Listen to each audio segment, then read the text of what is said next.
तो नमस्कार, Facebook page live में आप सबका स्वागत है।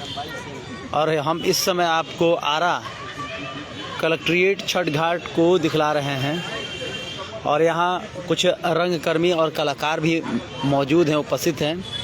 आपको पता होगा कि देश विदेश यदि छठ गीत से पहचान बनता है बिहारियों का, तो वो है शारदा सिन्हा का मधुर संगीत। जब बजता है तो मानो लगता है कि रोम रोम खड़ा हो जाता है।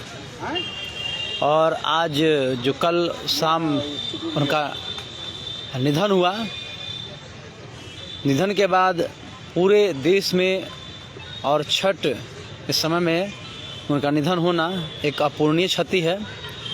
इसको पूरा नहीं किया जा सकता है। आइए हम बात करते हैं कलाकारों से। अशोक मानव सामने, क्या कहना चाहेंगे अशोक जी, जिस तरीके से शारदा सिन्हा कल। नमस्कार, मैं अशोक मानो, ऑल इंडिया थिएटर काउंसिल के संयोजक और आरा रंगमंच के सचिव बोल रहा हूँ। मैं आज शारदा सिन्हा के निधन पर हम पूरे हिंदुस्तान के कलाकार मर्माहत हैं और उनसे जुड़ाव आरा का हम आपको वाकया बता दें। ये लगभग 78-79 की बात है, जब जिला स्कूल में उनका कार्यक्रम हुआ था। उस कार्यक्रम के प्रमुख आयोजक हमारे कलाकार सीनियर मित्र विजय नैयर थे, जो सिने अभिनेता भी थे, भोजपुरी सिने अभिनेता भी थे। वो आयोजक थे। मुझे याद है, मैं स्कूल में पढ़ता था उस वक्त। जो उनकी गला मैंने सुना, वो उनके निधन तक वो आवाज़ वही रही। ये सरस्वती का सीधा उन पर आशीर्वाद था। और शारदा सिन्हा हर तरह के गाना गाती थी।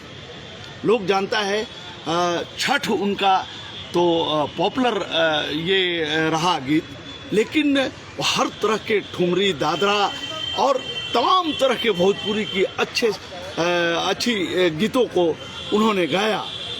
तो शारदा सिन्हा से हम बहुत आज उनके निधन पर हम लोग मर्माहत हैं और हम शारदा दीदी को नमन करते हैं और उनसे आशीर्वाद लेना चाहता है कि उनका आशीर्वाद से इस हिंदुस्तान के धरती पर अगला कोई शारदा सिन्हा पैदा नहीं।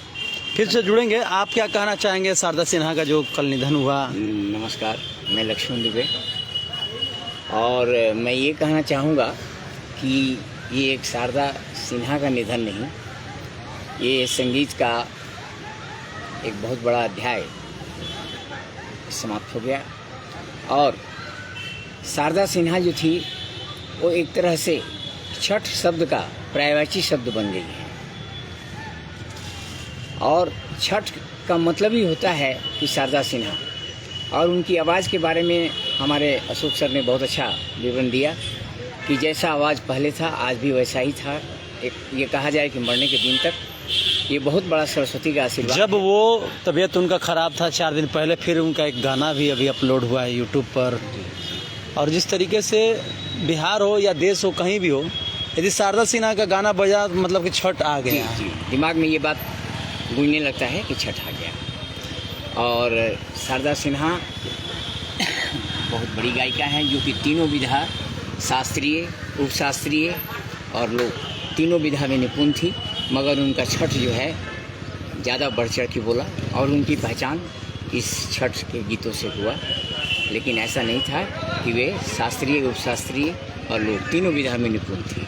फिर आप क्या कहना चाहेंगे, थोड़ा सा आप बताइए। जी नमस्कार, हम सुधीर शर्मा तमाम राउर दर्शक के महान छठ पर्व पर बधाई देता नहीं। वहाँ सब से तमाम छठ व्रती जे राउर न्यूज़ चैनल से जुड़ल बा, सबसे अनुरोध भी रही कि काल जब हमने के पहिलका रख देव जा, तो छठ माई से वो महान विभूति के आत्मा के शांति खातिर एक बेरा जरूर याद करब जा। हमार शारदा जी के विषय में यह कहे के बाद कि वहाँ से हमनी के छठ शुरुआत होते रहे। छठे ना वहाँ से हमनी के बिहार के तमाम विवाह विधि व्यवस्था जितना रहे संस्कार के शुरुआत होते रहे वहाँ के सपूत में हर प्रकार के गीत गौले बने। वहाँ के अब दोसर वहाँ के जगह अब दोसर के भर ना सके, ये सत्य बात बा।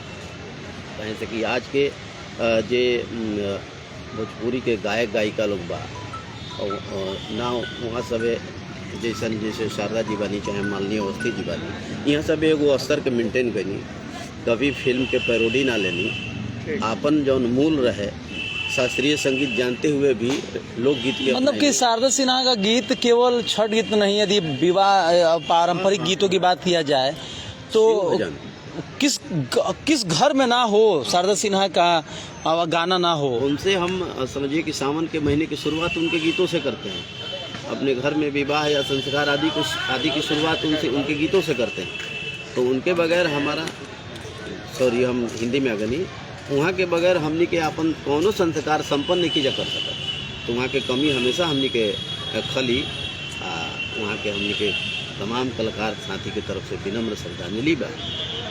उम्मीद करब कि वहाँ के जाय से अभी जो वर्तमान में मौजूद गायक गायिका लोग बा प्रेरणा ली कि हमनियों के वैसे ही साफ सुथरा अश्लील सुसंस्कृत सलील भोजपुरी गाई जा, ताकि आए वाला भोजपुरी हमनी के ऊपर आकाश में खिल जाए। अशोक जी आपसे फिर हम जुड़ेंगे। क्या लगता है कि इनके क्षति होने से जो छठ गीत का अब एक रस जो है कानों को जो सुनने में एक अजीब सुकून मिलता था वो सुकून भी अब, क्योंकि अब यादों में रह जाएगा वो गाने जो हैं उनके। देखिए मैंने आपसे पहले कहा कि वो आवाज़ तो नहीं ही मिलेगी, लेकिन हमने कहा है ये बात अपने बातों में कि वो आशीर्वाद दें कि कोई दूसरा शारदा सिन्हा। सबसे बड़ी बात देखिए, ये संजोग कहिए या क्या कहें, छठ मैया को लगता था कि अब उनको अपने पास बुला के उनके गले का वो आवाज़ सुने, क्योंकि छठ के समय और आपको पता हो कि नहाए खाए कल था, और हम बिहारियों का तो मानिए छठ महापर्व से बड़ा कोई पर्व ही नहीं है। देखिए बहुत हम अध्यात्म में रहते नहीं हैं, लेकिन इतना निश्चित है कि चांस को मानते हैं और घटना को हम मानते हैं। आप देखिए लता जी जब गई सरस्वती पूजा के विदाई के भाषण के दिन लता जी गई, और चूंकि सरस्वती की एक वो रूप थी, लगता था कि सरस्वती का कंठ है लता जी का कंठ, वैसे ही हमारी छठ मैया की कंठ थी शारदा जी। और आज देखिए चांस की बात आकि वो शारदा जी आज छठ के माहौल में हम लोगों के बीच से निकल गई। हम उनको नमन करते हैं और भारत सरकार से हम मांग करते हैं कि ऐसी विभूति को भारत रत्न दिया जाए, और उस काबिल है लता जी को भी मिला है, और दूसरा लता कोई हिंदुस्तान में हुआ है तो हमारी शारदा दीदी हैं, और शारदा दीदी को उनको भारत रत्न दिया जाए। हम कलाकारों की तरफ से आप कुछ और बताना चाहेंगे? लोग जो कुछ रहा कभी अनुभव किस तरीके का रहा गाने में या कुछ सुनने में, या जब लगता हो कि शारदा सिन्हा का गीत सुनो तो एक अजीब सा फील आता है? जी जी, वो पवित्रता जो होती है हमारे पर्व त्योहारों की या छठ की पूजा की ही करें, तो उनके गीतों में उनके गीत के शब्दों में वो पवित्रता होता था, वो सीधे हमें कनेक्ट कर देता था उस त्यौहार से, उस संस्कार से। अभी जो गायकी चल रहा है, जो बहुत सारे लोगों को गाना आता है, हमें तो आज तक ऐसा फील नहीं हुआ कि उनके गाने सुनने के बाद कैसा, मेरा अपना एक एक्सपीरियंस है कि फील होता हो कि इन सब गानों को, मुझे तो फालतू बना दिया इन लोगों ने भी, छठ को भी लोगों ने नहीं छोड़ा है, देवर भाभी केवल ये सब गाते हैं। अभी सर जी व्यूज और सब्सक्राइब बटोरने की भाग दौड़ है, गीतों की आत्मा जो है मर चुकी है। उन आत्माओं को जो हमेशा जीवित रखा करती थी शारदा जी, अब हमारे बीच में नहीं है, लेकिन हम भावुक हो रहे हैं। लेकिन उनका आवाज़ सदियों सदियों तक रहेगा। हम जब भी छठ करेंगे या हमारे घरों में जब भी विवाह शादियाँ होंगी तो उनके गीत बजते रहेंगे, आजीवन बजते रहेंगे। भले शारदा दीदी चली गई, लेकिन उनका साउंड रहेगा। देख सकते हैं किस प्रकार से सुधीर शर्मा जो है भाव करें।